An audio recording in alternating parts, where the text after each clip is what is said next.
Assalamualaikum warahmatullahi wabarakatuh. Kali ini saya ingin menanggapi pernyataan Menteri Agama yang selalu buat kontroversi ya. Udah kesal juga kita dengarnya. Ini, coba dengar. Rumah ibadah saudara-saudara kita non-muslim itu bunyikan toa sehari 5 kali dengan kenceng-kenceng secara bersamaan, itu rasanya bagaimana? Yang paling sederhana lagi, tetangga kita ini kalau kita hidup dalam satu komplek itu misalnya, kiri kanan depan belakang pelihara anjing semua. Misalnya menggonggong dalam waktu yang bersamaan, kita ini terganggu nggak? Artinya apa? Bahwa suara-suara ini, apapun suara itu ya, ini harus kita atur supaya tidak menjadi gangguan. Ya, speaker di musola, masjid monggo dipakai, silahkan dipakai, tetapi tolong diatur agar tidak ada yang merasa terganggu. Ya, ini sebenarnya lucu. Ngapain sih Menteri Agama itu urus soal-soal yang nggak penting? Mending urus aja soal aliran sesat, bahayanya aliran sesat. Mending itu aja urusannya. Nggak usah urus yang bukan-bukan. Ya, ini yang pertama yang perlu kita tanggapi. Tadi dibilang sehari 5 kali penggunaan toa ya. Itu pasti tujuannya kan adzan. Ya, saya rasa adzan itu tidak mengganggu. Nggak ada orang azan itu 1 jam, nggak ada. Paling lama, paling merdu juga orang adzan itu 10 menit. 10 menit itu tidak mengganggu orang. Ya, tidak mengganggu orang. Sekarang kita hidup di Indonesia merdeka udah 70 tahun lebih. Tidak ada orang-orang non-muslim ataupun siapapun yang merasa terganggu dengan suara adzan. Mereka udah biasa mendengarnya. Orang-orang yang terganggu dengan suara adzan hanya iblis, hanya setan-setan yang terganggu dengan suara azan. Ya, orang-orang kita enggak. Walaupun orang yang non-muslim mereka enggak terganggu, udah biasa mereka dengar itu. Ya, jadi ngapain harus ngurus masalah toa ini itu dan sebagainya? Ya, kalau alasannya oh ini kebisingan, alasannya ini mengganggu, berarti kita juga harus nutup jalan umum, karena jalan umum itu juga mengganggu orang-orang tidur. Bahkan sampai jam 3 malam motor-motor, mobil-mobil itu masih lewat, suaranya kencang. Harusnya itu kita pakai peredam semuanya ya.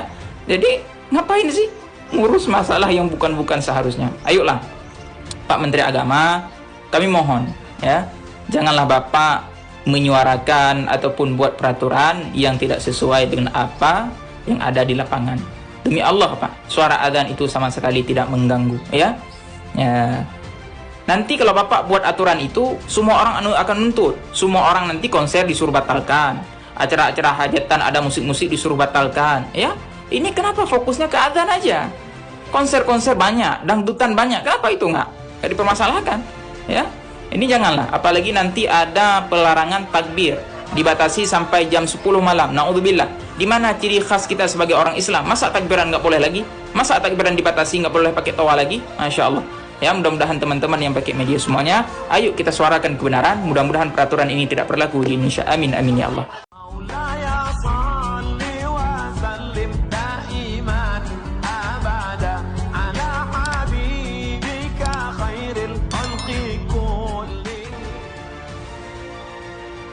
Ketua MUI Sumber Kecam bedak, Yakut ini sudah tidak pantas menyandang jabatan tersebut.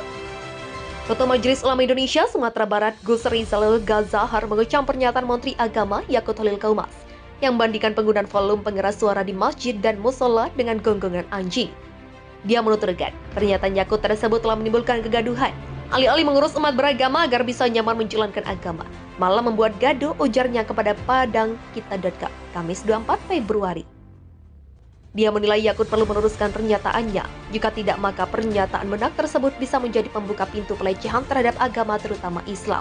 Apapun alasannya, bila statement menteri yang demikian itu tidak diluruskan, akan menjadi pembuka pintu pelecehan yang semakin berani terhadap agama, terutama Islam.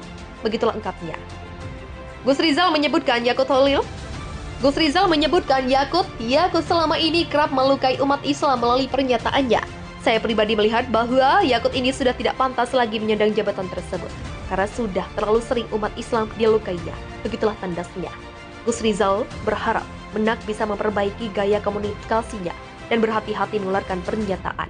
Analogi dengan menggunakan suara anjing bisa dilihat sebagai suatu kebodohan beranalogi dan juga bisa dilihat sebagai kejahilan dalam beragama. Begitulah inputsnya. Sebelumnya, Kementerian Agama mengeluarkan surat edaran nomor 5 tahun 2022 mengenai pedoman penggunaan pengeras suara di masjid dan musola. Menak mengatakan, SE tersebut tidak melarang rumah ibadah umat Islam menggunakan pengeras suara atau toa. Namun penggunaannya, kata Yakut, harus diatur agar tidak mengganggu. Contohnya lagi misalkan tetangga kita kiri kanan depan belakang pelihara anjing semua, misalnya menggonggong di waktu yang bersamaan. Kita terganggu tidak? Artinya semua suara-suara harus kita atur agar tidak menjadi gangguan. Ujar Yakut dikutip Antara Rabu 23. Ketua MUI Sumber Kecam benar, Yakut ini sudah tidak pantas menyandang jabatan tersebut. Ketua Majelis Ulama Indonesia Sumatera Barat Gus Rizal Gazahar mengecam pernyataan Menteri Agama Yakut Holil Kaumas yang membandingkan penggunaan volume pengeras suara di masjid dan musola dengan gonggongan anjing. Dia menuturkan, pernyataan Yakut tersebut telah menimbulkan kegaduhan. Alih-alih mengurus umat beragama agar bisa nyaman menjalankan agama, malah membuat gaduh, ujarnya kepada padangkita.com, Kamis 24 Februari. Dia menilai Yakut perlu meluruskan pernyataannya. Jika tidak, maka pernyataan menak tersebut bisa menjadi pembuka pintu pelecehan terhadap agama terutama Islam. Apapun alasannya, bila statement menteri yang demikian itu tidak diluruskan, akan menjadi pembuka pintu pelecehan yang semakin berani terhadap agama terutama Islam. Begitulah lengkapnya. Gus Rizal menyebutkan Yakut selama ini kerap melukai umat Islam melalui pernyataannya. Saya pribadi melihat bahwa Yakut ini sudah tidak pantas lagi menyandang jabatan tersebut, karena sudah terlalu sering umat Islam dilukainya. Begitulah tandasnya. Gus Rizal berharap Menak bisa memperbaiki gaya komunikasinya dan berhati-hati mengeluarkan pernyataan.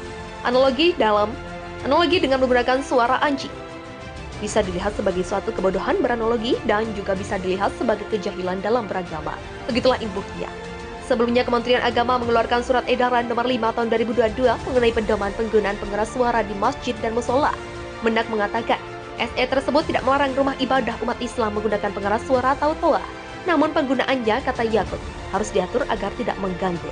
Contohnya lagi misalkan tetangga kita kiri kanan depan belakang pelihara anjing semua, misalnya menggonggong di waktu yang bersamaan. Kita terganggu tidak? Artinya semua suara-suara harus kita atur agar tidak menjadi gangguan. Ujar Yakut dikutip Antara Rabu 23 Free. Ketua MUI Sumber Kecam benar, Yakut ini sudah tidak pantas menyandang jabatan tersebut. Ketua Majelis Ulama Indonesia Sumatera Barat Gus Rizal Gazahar mengecam pernyataan Menteri Agama Yakut Holil Kaumas yang membandingkan penggunaan volume pengeras suara di masjid dan musola dengan gonggongan anjing. Dia menuturkan, pernyataan Yakut tersebut telah menimbulkan kegaduhan. Alih-alih mengurus umat beragama agar bisa nyaman menjalankan agama, malah membuat gaduh, ujarnya kepada padangkita.com, Kamis 24 Februari. Dia menilai Yakut perlu meluruskan pernyataannya. Jika tidak, maka